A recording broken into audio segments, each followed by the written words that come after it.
This organization itself did not just come together for parties or for fun. It came together with a mission and a purpose. Headlined by Senator Cory Booker. Good lawyers have never been more important than now. And former U.S. Attorney Preet Bharara, a fired-up South Asian Bar Association, carried their torch into New York City for their annual convention. While it's a nonpartisan group, SABA leadership has been very vocal in recent months in its opposition to the Trump administration's efforts to initiate a so-called Muslim ban.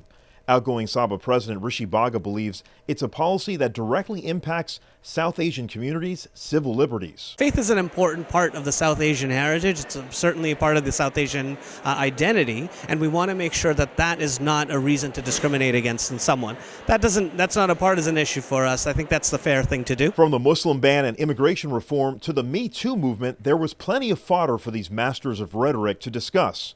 And the community has a strong role to play in deciding the direction of these matters, says Senator Booker. This is a time where the Indian community, very powerful, with so much resources in terms of spirit and heart, capability, this is a time for us all to be working on the issues of our country. I believe he would have asked me to do something inappropriate. One of the more outspoken SABA members on matters pertaining to the Trump administration is Preet Bharara, who briefly served as U.S. Attorney under Trump before getting fired. From Twitter and CNN to his own podcast, Bharara has morphed into a media scion as a private citizen and is no longer shy to share his views.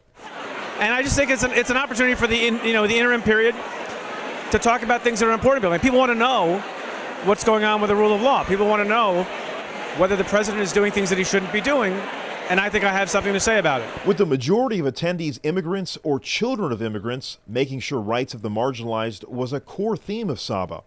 ACLU New Jersey Executive Director and SABA New York President Amol Sinha says it's imperative folks put political and social differences aside to speak out for the greater good of the country in a way that only lawyers can. And we're coming together and building community like this.